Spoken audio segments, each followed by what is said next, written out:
I don't think any of us would willingly take a known pesticide and put it into our bodies. Now, I know I certainly wouldn't do that myself. And while we can't avoid 100% of all the chemicals that we're going to be exposed to, most of us wouldn't increase that risk. However, every month or every few months, many dog owners are doing exactly this to their pets. Yes, look, I get it. None of us want to place our pets at risk of parasites like paralysis ticks, heartworm, fleas, etc. However, these products come with great risks to the health of your dog and don't always offer that 100% guarantee that your dog or cat will be protected. So today, let's look a little bit more deeply at this in this short video.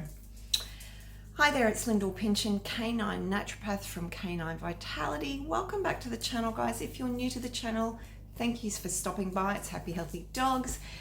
If you feel like you'd like to subscribe, that would be wonderful. And don't forget to click on the bell to be notified of each week's video. And for all my regular viewers, thank you for being here again. I hope you find today's video helpful. Now, many years ago, when I didn't really know any better, I was one of those dog owners that used these chemical flea, tick and worming products. Back in those days, I think it was Frontline I used on my own dogs. Having been told by my vet, of course, that this was the only way to protect them. Now, these days, of course, I know better. I understand much more about the situation. And it's something I personally choose not to do with my own dogs due to the associated risks. So, what products am I talking about here? Of course, really any of the chemical-based products on the market for dogs and cats that are used to treat fleas, ticks, worms, heartworm, and other parasites. Now, the majority of these products contain a single active ingredient that's active against fleas, ticks, and or worms. Now, in some products too, there might actually be two active ingredients if it's a combination product. Now, all of these active compounds are known as insecticides, which are types of pesticides that are essentially aimed at killing any parasite. Now, common ones that are found in these products include fluorolana, which is a systemic insecticide that kills fleas and ticks through prolonged exposure. A Foxade, look, this is a newer insecticide that kills fleas and ticks by overstimulating their nervous systems. Fipronil, which targets the nervous system of fleas and ticks as well, causing paralysis and death. And then finally ivermectin. Now, this is a potent anthelmintic which targets a range of parasites, including heartworms, by interfering with their nervous and muscle function. Now, an anthelmintic is a drug, or a herb as well, could be, that has the ability to kill and expel worms from the body. So let's take a closer look at these commonly present chemical or pesticide ingredients, bearing in mind too that there are a number of other ones that are present in a whole range of other products that work pretty much in the same way and have the same potential negative impact on your dog's health. So firstly, fluorolana. This active compound has a range of both common and also more serious, but maybe less common side effects. Now, commonly, dogs can experience vomiting, diarrhea, lethargy, increased thirst, and also poor appetite on this medication. Now, more serious issues include seizures. Now, this I've seen a lot. Tremors, muscle weakness, and being wobbly on the legs, as well as skin reactions like rashes and sores that tend to break out. Breathing difficulties are also possible too. And if your dog has already some sort of a history of seizures or any liver issues, then this is an absolute extra caution to avoid this at all cost.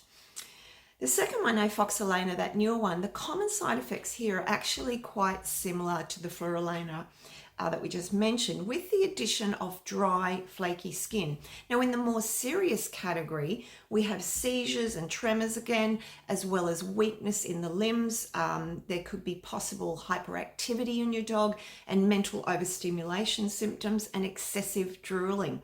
Now, once again, any dog experiencing any sort of pre-existing seizures or any sort of neurological condition at all should absolutely avoid this chemical. Now, fipronil. The common issues here include gastrointestinal upsets as well as drooling, like we've mentioned before in general, skin irritations and rashes, and once again, I've definitely seen a lot of this, as well as hair loss in some dogs. Excuse me, sorry. More serious concerns include those seizures and tremors again, difficulty in walking and uncoordinated movements, as well as behavioral changes, including reactivity or aggression and depression that could come up as well.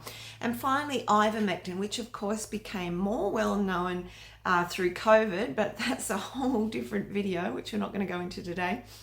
Common side effects here with ivermectin, guys, include dizziness, nausea and vomiting as well, diarrhea, fatigue, muscle and joint pain. Now, severe skin reactions, seizures, confusion, swelling and fevers, as well as liver problems are less common, but certainly more serious side effects of this particular using the drug ivermectin.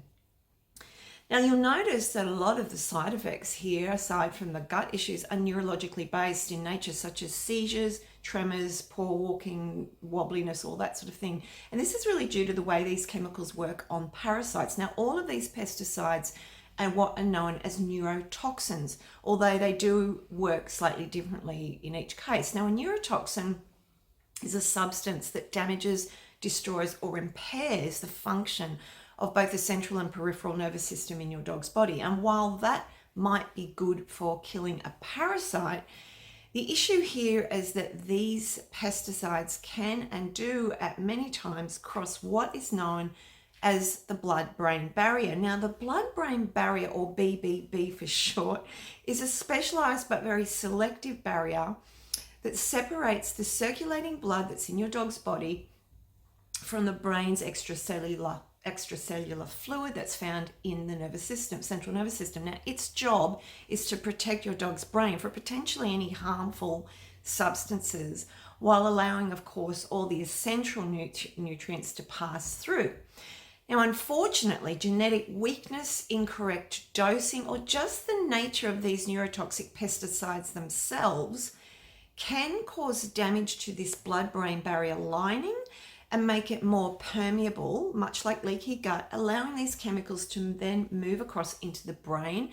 And here's where they start to cause major problems.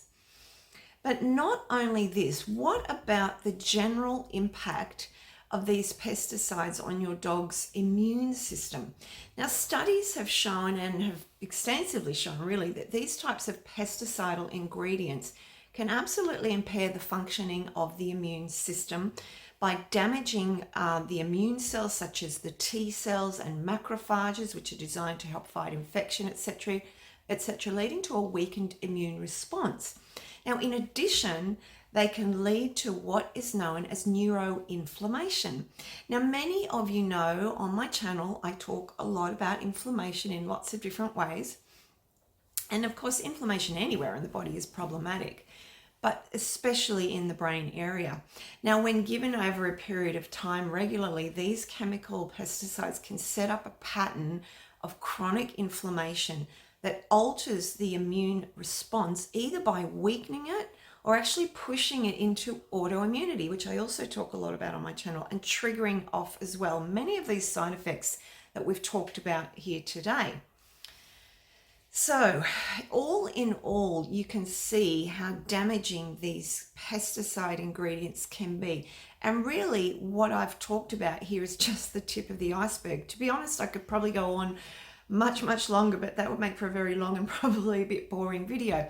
Suffice it to say, though, we do need to really try and avoid these chemicals as much as possible with our pets. And of course, I know the next question is, if not these chemicals, then what? Now, vets have put so much fear into our minds about parasites. And of course, I'm very well aware of how problematic parasites can be for our pets. The first thing I really want to say here is that it's very important for any animal at all, to have a very strong immune system as part of this means avoiding as many chemicals as possible. Now, this is going to help make sure that your dog's immune system is strong and responsive against any parasite. I always urge people to look for as many natural options as possible, along with keeping their pet's immune system strong and healthy through diet, low chemical load, etc. Now, diatomaceous earth, neem seed oil, certain essential oils, when used correctly, herbs, of course, and homeopathics can certainly offer excellent and very safe, effective alternatives to chemical parasite control. No matter what you use, really, especially when it comes to ticks, it's really important to get used to your dog's body and what's normal and what's not, and to check their body daily, especially if you're living in a high tick area. And of course, if you'd like to learn a little bit more about my natural flea, tick and worming range, you can jump through to my website. Of course, the details are below. Please note there, guys, that if you want to access my online store, you do need to just set up a free account. This is not because I'm trying to get your information. It's strictly an Australian regulation here as an animal naturopath. I'm not allowed to freely advertise my formulas, so you will need to just jump in and log in, but you can have a little look at those formulas. Now, I know how much we all love our dogs and cats and any pets we have, and we want them to be safe. But for me, it's all about that long-term health and vitality of our pets. And this means avoiding these problematic chemicals as much as possible. I've just seen too many dogs suffering from this. I do hope you found this video helpful, guys. If you've got any comments, please do comment below. I do ask you to be respectful of the comments, though. Please don't be firing off anything nasty about this. This is purely my experience professionally with these chemicals and how they affect our pets.